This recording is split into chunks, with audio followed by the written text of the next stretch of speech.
بسم اللہ الرحمن الرحیم۔ الحمدللہ، آج ہماری تلاوت کا آغاز سورہ فاتحہ، سورہ بقرہ۔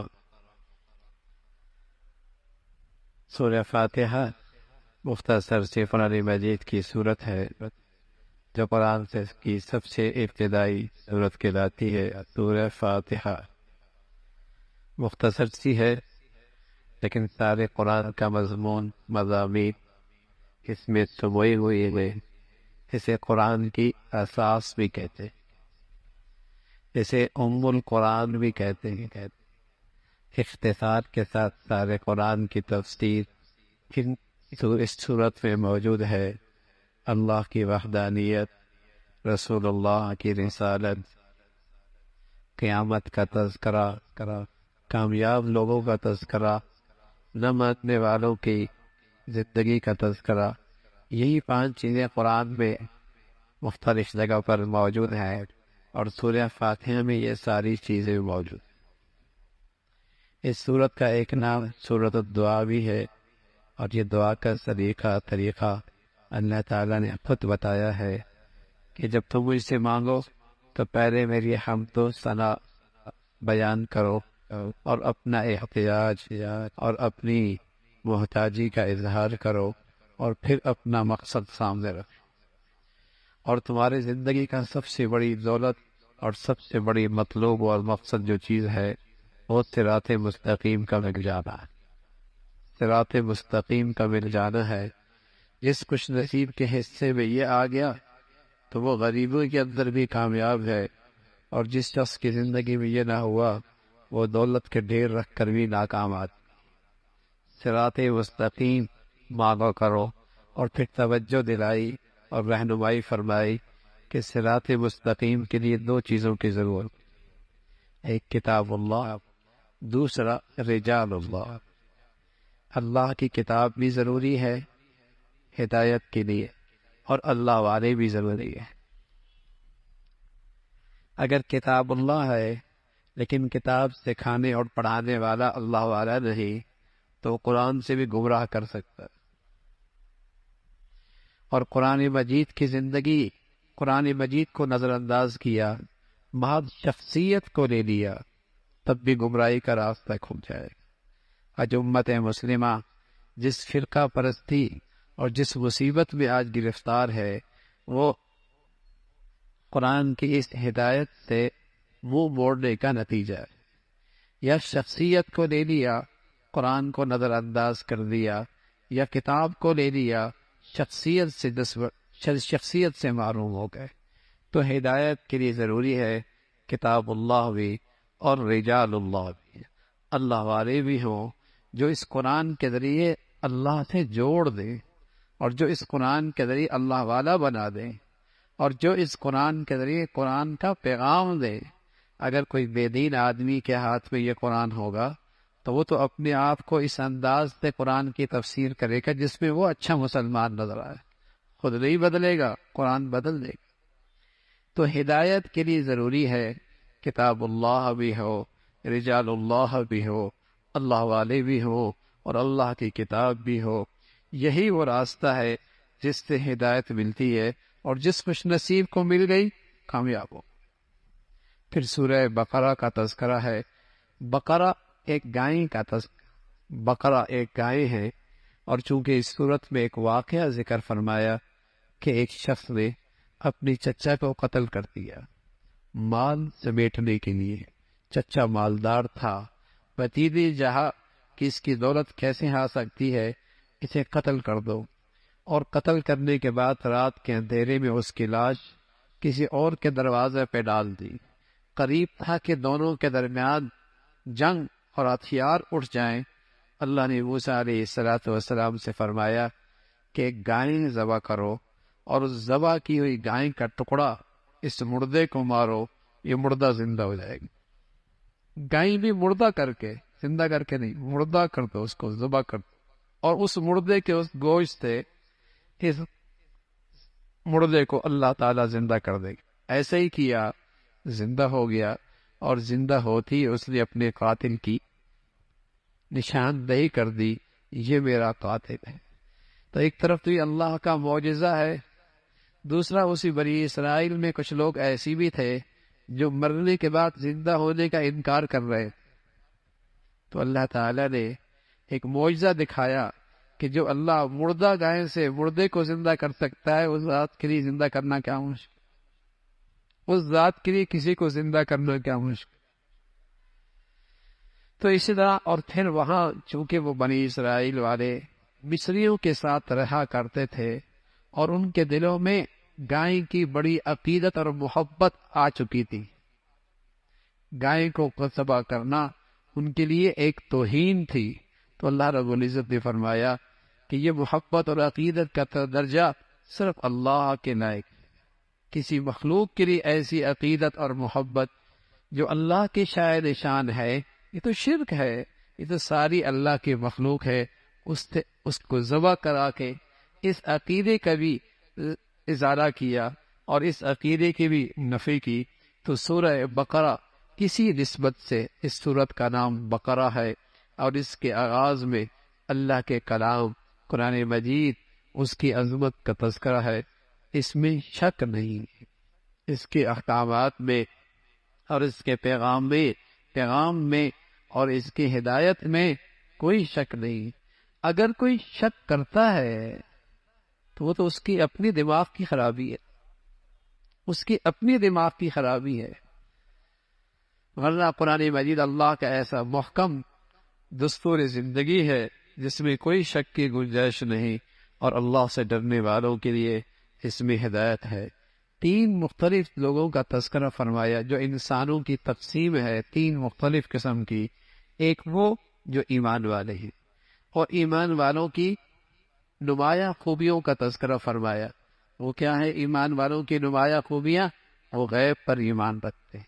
اب غیب میں قبر بھی ہے، جنت بھی ہے، جہنم بھی ہے، مولا اللہ کریم بھی ہے، فرشتے بھی ہیں، یہ ساری غیب کی چیزیں ہیں۔ ان سب پر ایمان لے کے آتا ہے۔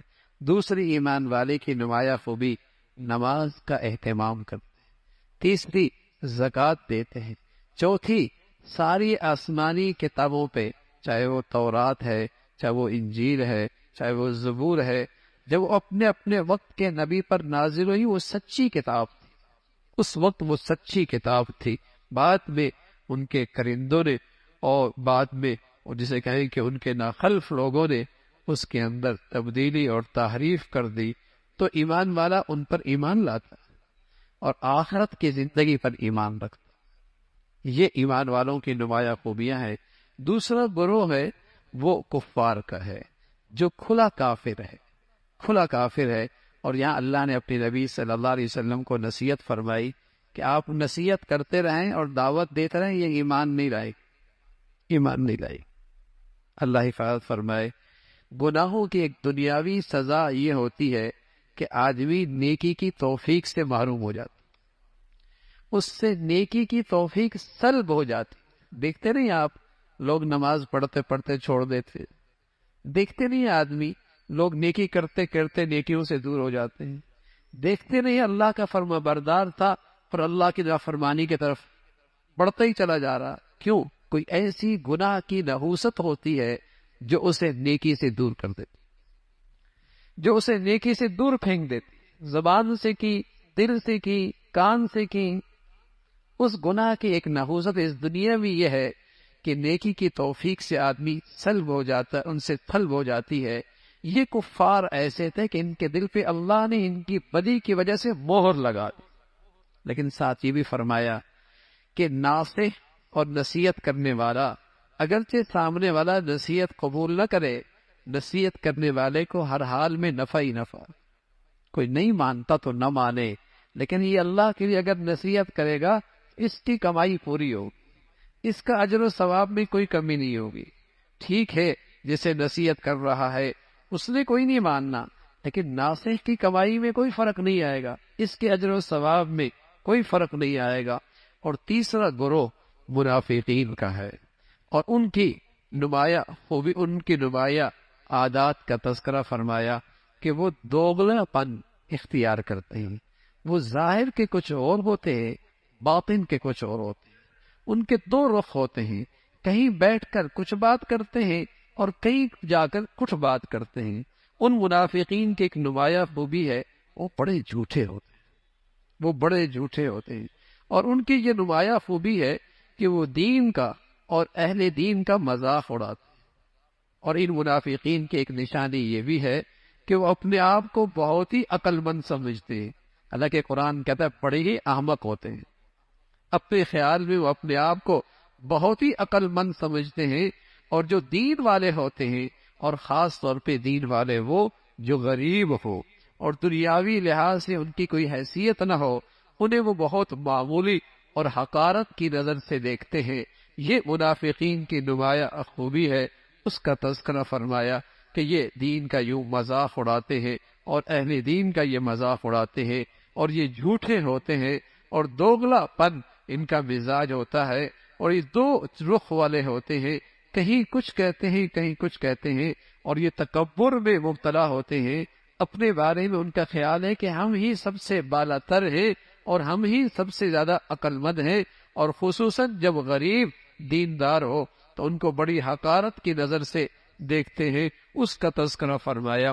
پھر اللہ رب العزت کی توحید کا تذکرہ ہے، اور اللہ کی وحدانیت اور بڑائی کا تذکرہ ہے، اور بہت سادگی کے ساتھ اللہ کی توحید سمجھائی گئی۔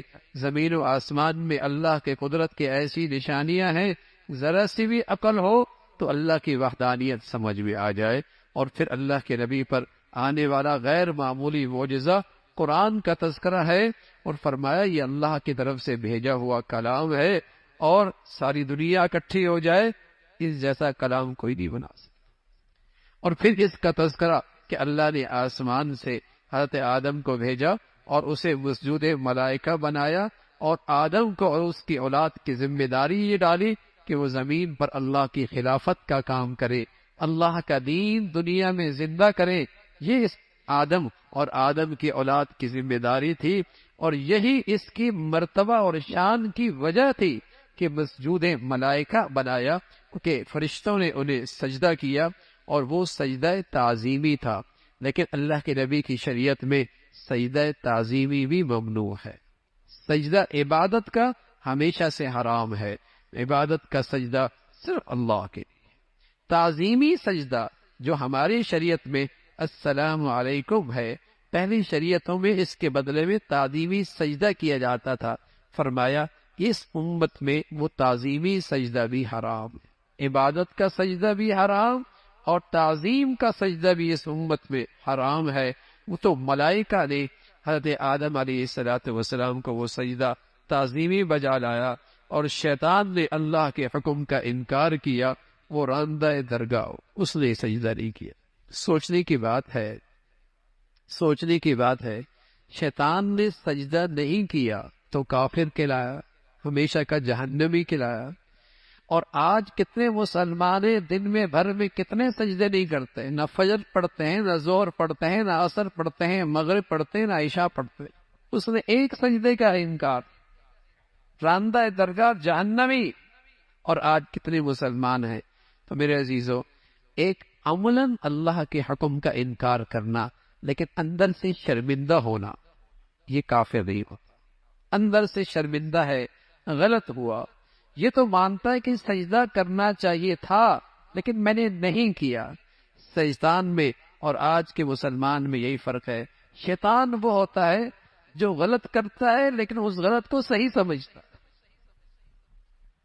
ایک تو آدمی سود نہیں لیتا، ایک آدمی سود لیتا ہے لیکن شرمندہ ہے کہ نہیں لینا چاہیے تھا، اور دوسرا کیا کہتا ہے سود لینا ہی ٹھیک ہے۔ دونوں میں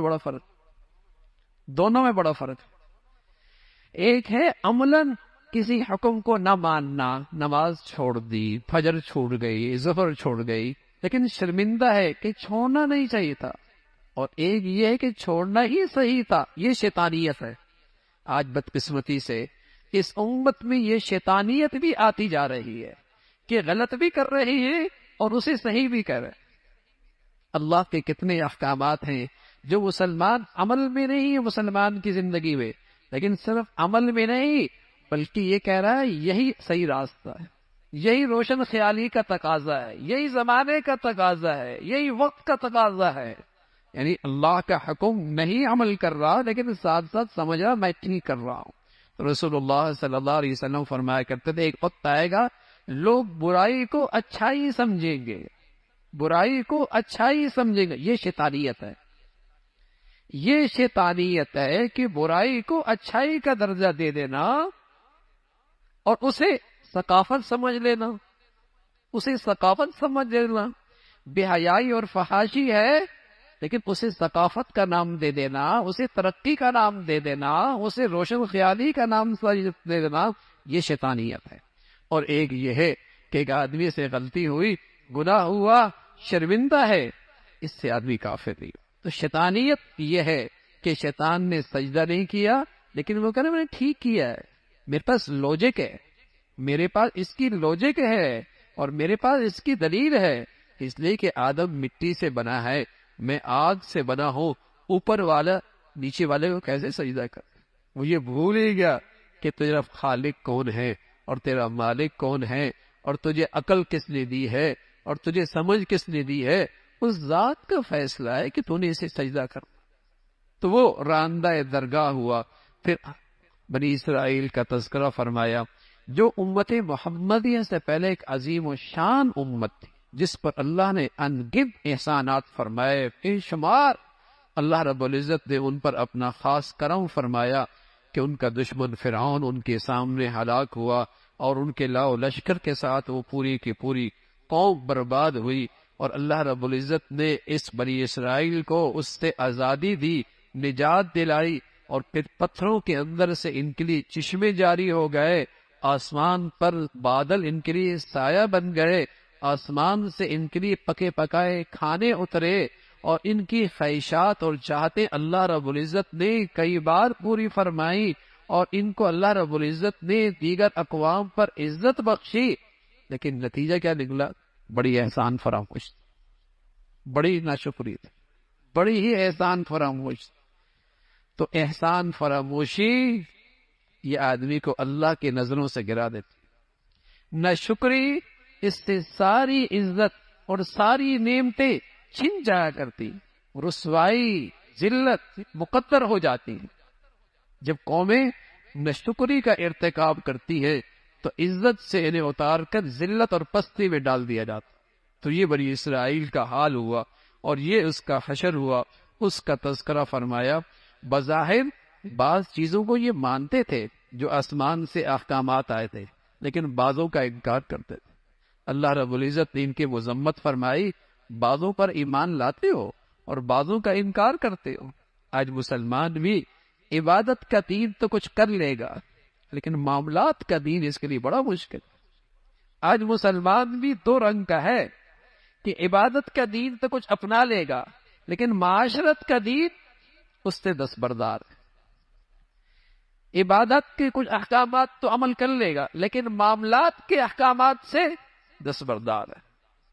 تو فَتُؤْمِنُونَ بِبَعْضٍ، یہ بیماری پہلی قوموں کے اندر بھی تھی. بعض آسمانی احکامات پہ عمل کرتے تھے اور بعضوں کا انکار کرتے تھے. اس کی مذمت فرمائی اور پھر ان کا تذکرہ فرمایا، مسلمانوں کو تنبیہ اور خبردار کیا کہ دیکھو یہ اہل کتاب اور یہ کفار، ان کی دلی چاہت ہے کہ تم اپنے دین سے دستبردار ہو جاؤ. ان کی دلی خواہش ہے کہ تمہیں یہ اللہ سے دور کر دے اور گمراہ کر دے. یہ ان کی دلی چاہت اور خواہش ہے اور یہ انہیں اپنے اوپر ناز بھی ہے کہ ہم چونکہ یہودی ہیں اور ہم چونکہ نصرانی ہیں جنت میں ہمیں نہیں جانا ہے. اللہ رب العزت نے فرمایا جنت کسی نسلی مسلمان کے لیے نہیں ہے اور نہیں کسی یہودی اور نصرانی کے لیے. جنت تو اس کے لیے جو ایمان لائے کے آیا اور ایمان کی زندگی اختیار کی. محض مسلمانوں کے گھر میں پیدا ہونے والا نسلی مسلمان جنت اس کے لیے بھی نہیں ہے، نہ یہودی کے لیے نہ نصرانی کے لیے. جنت تو ایمان کے ساتھ ہے اور ایمان کی زندگی کے ساتھ ہے، ایمان کے ساتھ ہے اور ایمان کی زندگی کے ساتھ ہے. اس کا تذکرہ فرمایا. اور پھر یہود و نصارہ یہ آپس میں ایک دوسرے پہ الزامات لگایا کرتے تھے اور ان کے اندر ناجائز جادو کا بڑا رواج تھا. ایسا جادو سیکھا کرتے تھے جس سے میاں بیوی کے درمیان تفریق پیدا کرنا اور ان کے گھروں کو اجاڑنا اور جدا کر دینا، اس کی مذمت فرمائی ہے۔ اور پھر حضرت ابراہیم علیہ الصلوۃ والسلام کا تذکرہ، اللہ نے ابراہیم علیہ الصلوۃ والسلام کا جو وہ مرتبہ عطا فرمایا ابراہیم بہت سارے امتحانوں میں کامیاب ہوئے، ان کی زندگی میں بڑی بڑی آزمائش اور امتحانات آئے، لیکن یہ ہر امتحان میں پورا اترے اور اللہ کی رضا میں اپنے آپ کو ہمیشہ سرخم تسلیم کیا، اس کا تذکرہ فرمایا۔ پھر ابراہیم علیہ الصلوۃ والسلام اور ان کے بیٹے اسماعیل نے بیت اللہ کی تعمیر فرمائی، اور اتنے عظیم الشان کام کرنے کے بعد بارگاہ خداوندی کے سامنے ہاتھ پھیلا کر کہتے ہیں اے اللہ قبول بھی فرما لے۔ اچھے اور نیک آدمی کی یہی شان ہوتی ہے، بڑے سے بڑی نیکی کرتا ہے لیکن اپنے خیال میں اسے بڑی نہیں سمجھتا، اللہ سے کہتا ہے اب قبول کر لے تو مولا تیری مہربانی ہو، اب تو قبول فرما لے تو تیری مہربانی ہوگی۔ یہی نیک آدمی کی علامت ہے، اور یہی کسی نیکی کی قبولیت کی نشانی ہے۔ ابراہیم علیہ الصلوۃ والسلام کی دعا ہے جو انہوں نے کی، اور پھر اللہ نے محمد رسول اللہ کی شکل میں وہ دعا قبول فرمائی، اور امت مسلمہ کی شکل میں آپ کی دعا کا نتیجہ نکلا، اور آپ علیہ الصلوۃ والسلام کی رسالت اور آپ کا دنیا میں آنے کے خاص مقاصد، قرآن کے الفاظ سکھانا، قرآن کا علم عطا کرنا، اور دلوں کو گناہوں کی گندگی سے، شرک سے، نفاق سے، گندگیوں سے پاک کرنا، یہ آپ کی دنیا میں رسالت کے خاص مقاصد تھے۔ اس لیے وہ بڑے نادان ہیں جو یہ کہتے ہیں صرف قرآن کے الفاظ پڑھنے پڑھانے سے کیا فائدہ۔ وہ بڑے نادان ہیں جو یہ سمجھتے ہیں کہ صرف قرآن کے الفاظ پڑھنے پڑھانے سے کیا فائدہ۔ نبی علیہ الصلوۃ والسلام دنیا میں صرف الفاظ پڑھانے کے لیے بھی آئے تھے، اس لیے کہ قرآن کے الفاظ ایک نور ہے جو اللہ کے اندر سے نکلا، جس کی زبان پہ آیا گویا کہ اس کی زبان پہ اللہ کا نور آیا۔ اللہ نے بغیر سمجھے بھی اس کے اندر نور رکھا ہے اور اس کا اجر و ثواب رکھا ہے۔ ہاں، سمجھنا اور سیکھنا کسی نیک اور اللہ والے سے یہ بڑی سعادت کی بات ہے، لیکن ساتھ ساتھ اخلاق کی تربیت بھی ہو، ساتھ ساتھ اخلاق کی تربیت بھی ہو، یہ بھی اللہ کے نبی صلی اللہ علیہ وسلم کے مقاصد نبوت میں سے تھے۔ اور پھر فرمایا ایک ماں باپ اپنی اولاد کو سب سے بڑی جو دولت دے سکتے ہیں وہ دین اور دین کی تربیت ہے۔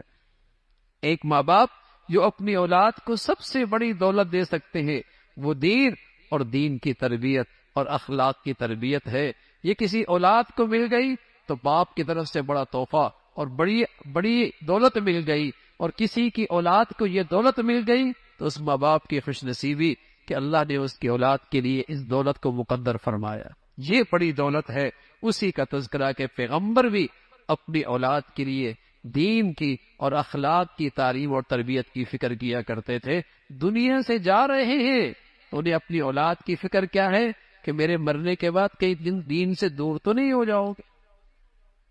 دنیا سے جاتے جاتے بھی انہیں اپنی اولاد کی یہی فکر کھائی جا رہی، حالانکہ پیغمبر کا گھر ہے، اور پیغمبر بھی ایسا جس کے والد بھی نبی، جس کے دادا بھی نبی، جس کے چچا بھی نبی، بتائیے کتنا پاکیزہ خاندان ہوگا، لیکن پھر بھی اسے فکر ستا رہی ہے کہ دین پہ زندگی گزارنا۔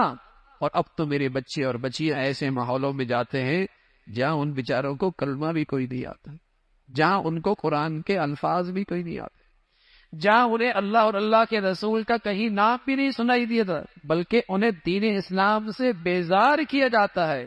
لیکن بدقسمتی ہے آج کا مسلمان اس بے دینی کے ماحول میں بھی اپنے اولاد کے معاملے میں فکر مند نظر نہیں آتا، فکر مند نظر نہیں آتا۔ تو دور اندیشی اور عقل مندی یہ ہے کہ اپنی اولاد کی دین اور اخلاق کی تربیت ہمیشہ نصیب ہو۔ پھر فرمایا اللہ کے دین کا ایک رنگ ہے، اگر یہ آ جائے تو وہ رنگ اس کی زندگی میں نظر آتا ہے، وہ اس کی زندگی میں نظر آتا ہے۔ پھر قبلہ کا تقبیر قبلہ کا تذکرہ فرمایا۔ مسلمانوں کا پہلے قبلہ